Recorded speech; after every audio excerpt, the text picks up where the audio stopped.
Good afternoon, Georgetown, and welcome to School Matters, a local television production to help us in the Georgetown Public Schools communicate with you in the public about programs and services that we offer. As part of our overall communication plan, our goal is to reach out to the community so that you have a better idea how your tax dollars are used to provide the best educational program for the students in your town. School Matters is possible thanks to GCTV, specifically Charlie Mendez, who's been a strong supporter of getting the word out about the schools. This is the first show in a series of school topics, and we expect to have at least quarterly shows next year on topics of interest to you. If you have a topic that you would like to learn more about, please email the superintendent's office at jacobsc@georgetown.k12.ma.us or call the office at 978-352-5777 to let us know your ideas.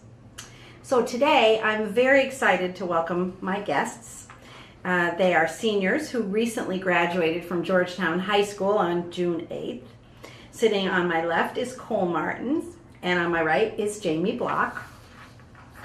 So I thought it would be great to start off our series focusing on our students and the experience in Georgetown as they prepare to go off to college in the fall. So welcome, Cole and Jamie. Thank you for joining me in this new adventure. So now that you've been out of school for a couple of weeks, how does it feel to be done with high school? I don't know. For me, it's kind of weird not having to go to school every day and not having that daily routine that you wake up early, you get to school, you eat at the same time, then you go home and like do homework or just do other work or go to sports. It's relaxing, but it's also kind of boring. Yeah, I feel like I don't have anything to do during the day. There's like no filler. Yeah, school does give people a pattern and a schedule, and that is. It's a good feeling. I'm excited to go to college. So. Well, you've got a lot to look forward to for sure. So, in thinking back now, how would you rate your education in Georgetown overall, and why would you say that? Why would you give it how could you rate it overall? Well, like on a scale of 1 to 10, 10 being the highest, 1 being the lowest, I definitely say at least an 8, if not a 9, because there are so many opportunities for me to pursue. The school provided me, a lot of different classes I could take, and also a lot of sports, a lot of clubs, and, I really took advantage of that. Mm-hmm. And I felt like because of everything that was offered, like, I came out on top. Like, I felt like I did really well for myself. Mm-hmm. So. Totally. Yeah, I totally agree. All right. So if you were talking to a prospective student about the schools, somebody who might be, coming here for the first time, what would you say are the best aspects of the Georgetown schools in your opinion?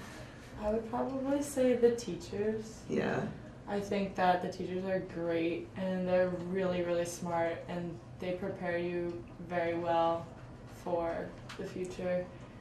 I took 2 APs this year and honors classes, and I feel really ready. I feel like I did really well on my AP exams. Mm-hmm. I just think the teachers, like personality-wise, and they form really good relationships with their students. But at the same time, you're learning so much and retaining it. Mm-hmm. Do you think that's one of the advantages, having a smaller school environment? Yeah, there's a lot more one-on-one attention, which for me, I love that. I feel like I need that. I'm going to a small school next year, so I'll have that again. I think that's really nice to have.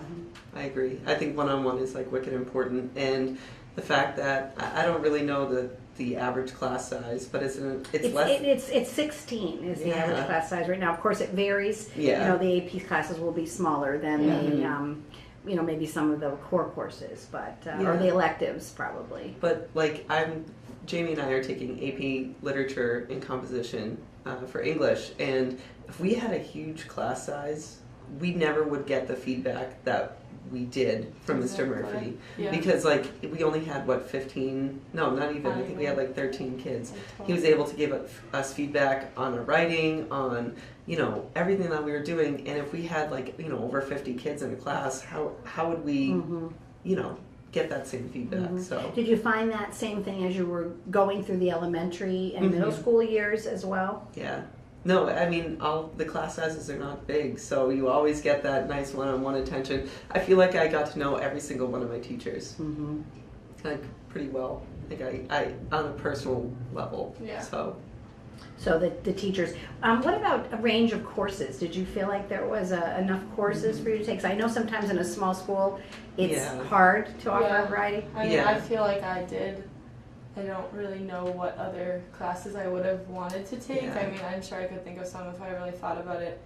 But I know there are so many other AP courses to take. That was the only thing. But then again, You were limited in the number that were offered. Yeah, I think there's over like 20 AP classes, and since we only offer 6, I mean, for me, I would just want a little bit more of a range to choose from. But, you know, other than that, it really... maybe more of the sciences for Yeah. me.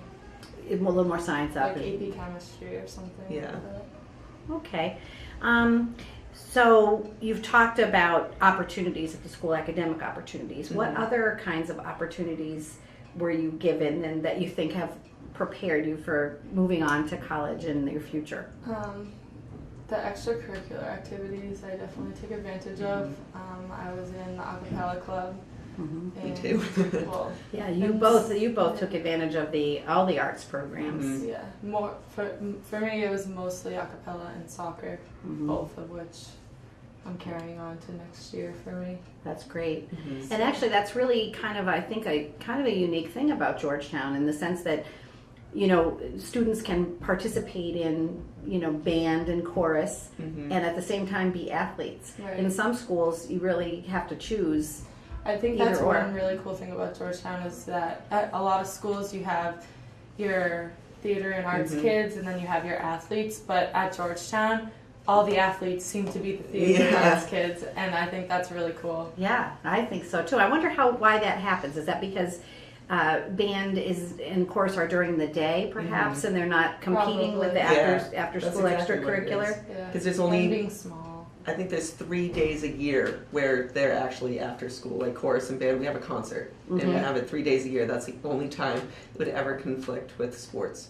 And sometimes it does, but honestly, most of the time it doesn't. Yeah. Right. So, because it's at night. Yes. And I think that's really awesome. Yeah, I mean, I've seen some years where, you know, close to 40% of the students participate And in that's the band and choral program. It's like double the average, isn't it? Yes, it is double the average. Yeah, I think the band and chorus program as well as the arts programs and the extracurricular programs. I mean, for a little school, we do very well in sports as well. Yeah. And you know, you can always hope that there are more sports offered, but really, when you think about it, the co-op programs really do help expand the opportunities as well.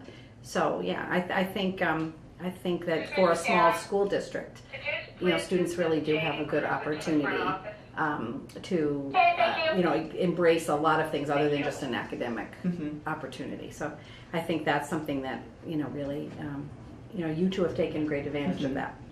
I definitely agree. So I'm just wondering, you know, we can always get better. You know, we have a lot of strengths, obviously. But as you're about to move on to this new chapter in your life, I'm wondering, you know, if you could think back to say, what changes might you suggest we could make to make the experience here even better for students in the future? Is there anything you can think of where we might be able to just make an improvement? I think Georgetown is seemingly always improving. Like I know, like we're getting a new school. Like, and the fact that the town voted for that, I think is really awesome. That they really support a new school. And same thing, we're getting it. You know, the town is supporting a turf field, and you know, we're And the always override. And the override was very yeah. significant. And you know, I'm really glad that the town is really advocative of, you know, improving the school. And I'm trying to think of stuff to improve, but. What about, the only thing I was thinking about is technology. I wondered, you know, it's such a technological age now, and, you know, technology, you know, is very current. I'm just wondering if you... I mean, we recently got netbooks and iPads, and I know Mrs. Dodge's class has all MacBooks. Right. Yeah.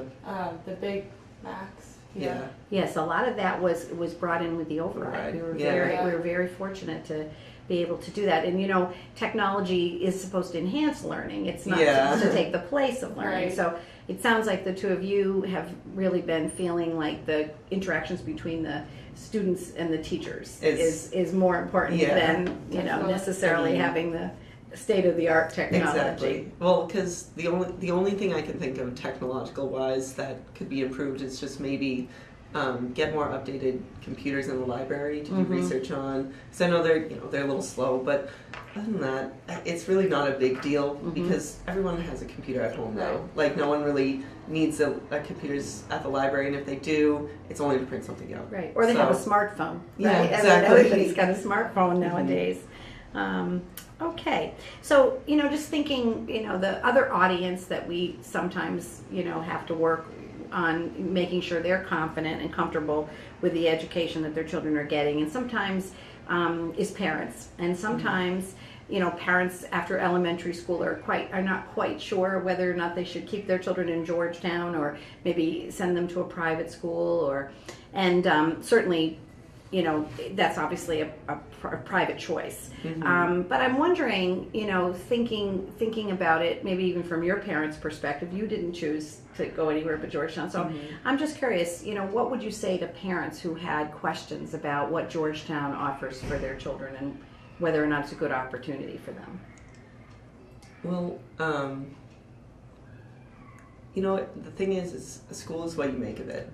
And luckily, Georgetown offers, like we talked about earlier, is that it offers so many different opportunities, extracurricular, academic, and there's a lot of social events that go on too that you can that the students put together. It's not necessarily the teachers, and it's a really good student environment when it comes to just being active and part of something. And like you said, there was twice the average amount of kids in music, and a lot of those kids play sports. And the thing is with private schools, sometimes you have to choose what you want to do, when in reality, when you're in high school or even in middle school, you don't really know what you want to do. No. So get a little bit of everything. Yeah, you get a little bit of everything, you get a taste of everything, and then you can decide. That's right. So yeah. And I think it depends on the student too. Some people have very good reasons for why they choose, private school or charter school or another option. But I think it's really helpful I always feel like, if people have questions or concerns about that, I want to link them with maybe people like your parents who, made the decision to stay in Georgetown and to talk about the kind of experiences they felt as parents that you were able to get. But at the end of the day, it is really about a personal choice.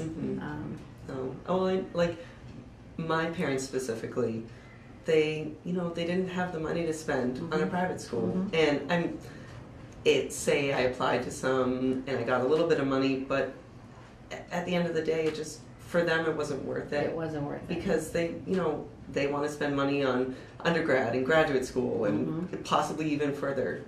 The money education. only goes so far sometimes. Exactly. That's true.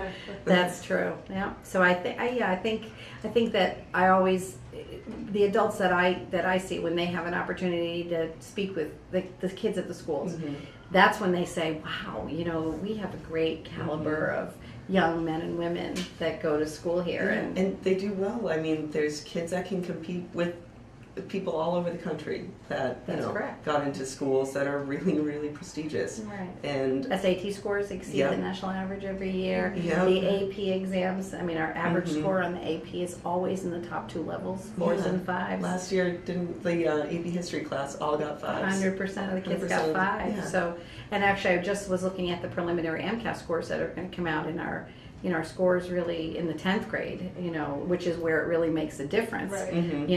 Are very strong. So, there's a lot of good indicators of excellence and success, but, and that's kind of the purpose of us talking today, is that this is an opportunity for the public to hear from you, not just hear from me, that this is, we have a good school system, but to hear from you, what did you get out of it and what are you looking forward to? So, you clearly have both gotten a lot out of your experience at Georgetown. so we've talked a little bit about what you might say to the parents, but what would you say to younger students about, how could they have a similar experience to what you and others have had at the high school? What advice would you give them? I would probably say to get the most out of your education and experience. You need to make sure that you are always doing all your work, and I know my mom always told me don't want to leave high school with any regrets. You don't want to come down to it when you're applying to college and say, wow, I wish I tried harder. Mm-hmm. You always want to try your hardest and do your best, because it's always going to be worth it in the end. Mm-hmm. Mm-hmm.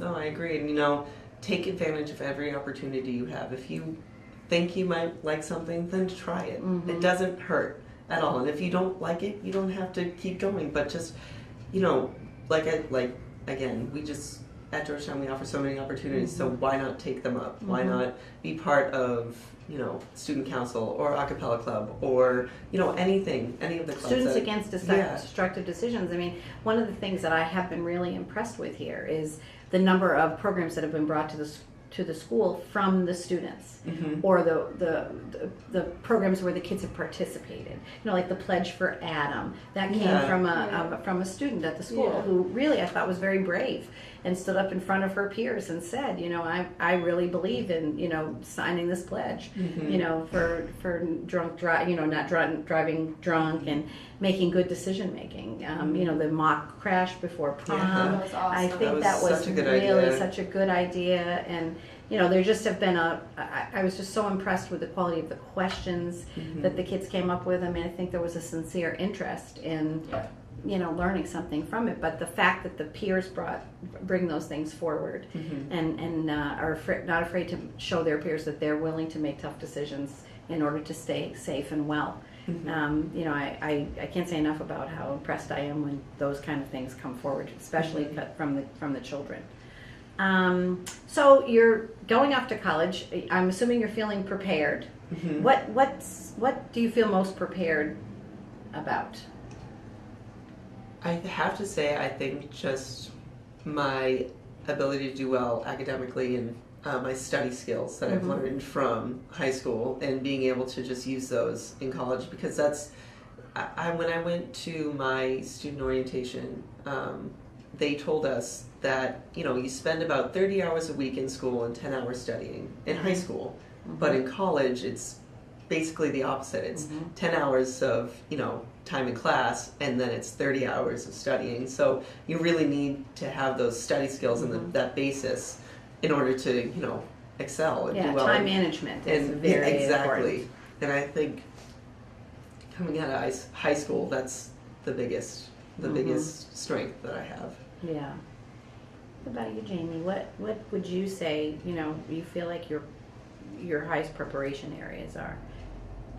Definitely academics, but also socially. I think mm-hmm. that I'm prepared. I mean, maybe not just from high school, but mm-hmm. all of the years earlier. I know that it's going to be very new, so you're going to have to be very open and. Mm-hmm. But you've learned to work with a lot of different kinds of students here. Yeah. Mm-hmm. I think socially I'm very prepared. Yeah. Okay. Well, those are all very important things. So I'm just also wondering, if you want to, where are you planning to go to school, and what are you most looking forward to, and maybe a little nervous about? All right. Well, I'm going to UMass Amherst. I got into the Commonwealth Honors College, mm-hmm. so I'll be living they're actually building new dorms right now. They're not even done yet, so I didn't get to see them. There's a lot of building at UMass Amherst. So I'm really excited for that. When I went to my student orientation, they explained everything, and at first everyone was really, closed, and no one wanted to talk to each other. It was really... It's nerve-wracking. Yeah, it was. And then, people started opening up, and I started meeting kids. I'm part of a residential academic program. It's called RAP, mm-hmm. and you live with kids who are into the same academic, Mm-hmm. Is that in Orchard Hill? No, it can be all over the campus. It can be. Yeah, okay. so you could either be, you could be in Southwest. I know there's couples all over the campus, okay. but, I guess I'm a little nervous thinking about, meeting everyone who is part of that. Yeah.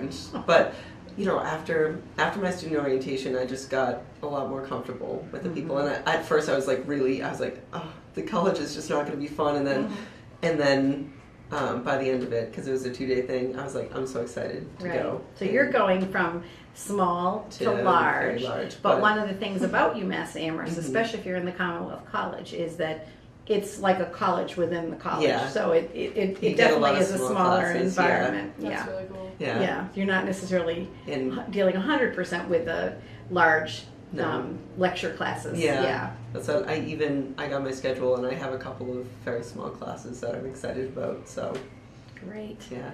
And Jamie, where are you going? I'm going to Stonehill College. Okay. It's not very big at all, but it's is it like bigger 2,000? It's like near 3,000. 3,000. Yeah. Okay. But then again, it's still big for us coming from a graduating class of like 97. 97. Yeah. I'm really excited about playing soccer. I'm playing soccer there, so.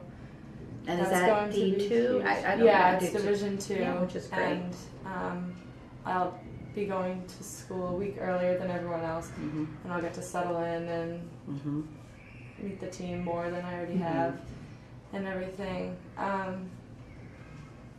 So did you choose? I mean, obviously, the fact that you can do the a cappella and play soccer was a draw for you. Yeah, for sure. What will you plan to study? Do you have an idea about that? I actually just picked my classes today. Okay. I'm going to be in the interdisciplinary studies major. I want to be a physician's assistant. Okay. So a lot of biology classes and chemistry classes, anatomy, sciences. Yeah. And you want so it's gonna be hard. But it sounds like you wanted to go to a smaller school. Yeah, definitely. Yeah. Well, I think that's one of the things that's nice, particularly in your last couple of years, when you can work with the guidance department and look at what's out there in terms of wheedling down this big decision about where do you go to college.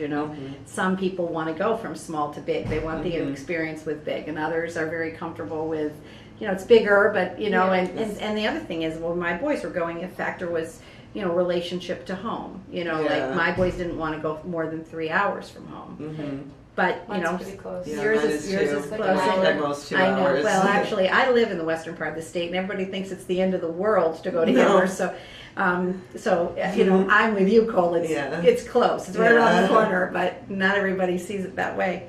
So, why UMass Amherst, Cole, for you? Well, when it came down to it, I really couldn't afford all the other schools that I went to. I applied to a couple private schools, and they were over $50,000 a year, and it was just. I could come out with undergrad debt, but I plan on going to medical school, so I really just didn't want to. So you're going to like pre-med or in biology? Well, yeah, I'm going to major in biology, and then I'm going to do a pre-med track. So, and I also want to do a minor in Spanish because. Well, that's interesting. Yeah. That's an interesting combination. I really like the language. So you would hope to be a doctor? Is that your ultimately? Yeah, I'd really love specifically to be a pediatrician. Oh, you would? Yeah. You'd be great at that. You'd be great at that. I have no doubt about that. So just as a last question, can you give me 3 words or phrases that you will always remember about your education in Georgetown? What are you taking away that, just little phrases, little thoughts that, will always remind you about your time here?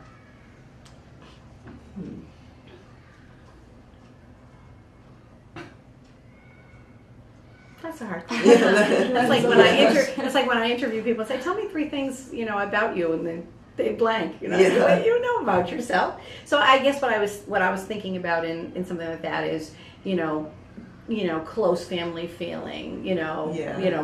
Broad range. Probably community. Yeah, community's a big thing. The sense of being part of a community. Yeah. Right, and community service. That was very big, and I think the school having a graduation requirement, for community service. Hopefully, for students, it's not just something you have to do. It's instilling an attitude for life. Right. I know that's. You you only need 40 hours. Yeah, to you only need graduate. right. I think I had about 180. Yeah. So And there's had, probably like, even things you 200. did that you haven't even counted. yeah, Yeah. Right, and the same thing for Exactly. you, That's Cole, exactly. when you think about it, because I know you were involved in a lot of the clubs and activities that did Right. community service. Yeah. Yeah, and it just, you never really, I guess you just don't think about it being community service after a while. You're just doing something nice for someone else. And like, I know I probably had at least 5 different papers that I just never passed in and turned in because, it's just, it wasn't as important that I got like, a really high number of community service hours, but it was just that I did it. And that, unfortunately people look at it as a requirement. They're like, oh, we have to do this, blah, blah, blah, blah. But in the end, like, I found it, there was some meaning. Yeah, it was cleansing, but there was also some meaning behind it. It's not just to do something. It's not just a requirement. And you get It something feels out good of it. to do things for others. Yeah, no, it does. And I know like some of the sports teams, they would participate with the local GAA, Yeah. and help with and the kids look up. Little kids look up so much to kids in high school, particularly that take their time, to spend time with them, and I think that you both are have been great role models. So I want to thank you very much for being here, and again, you are both great examples of the caliber of the students we have in Georgetown. And I'm confident that you're going to be very successful in college and whatever you choose to do in your life. So this concludes the first in a series of School Matters educational programs, and I want to thank Charlie Mendez and GCTV for making this possible. I hope you have a safe and restful summer, and I'll see you in the fall.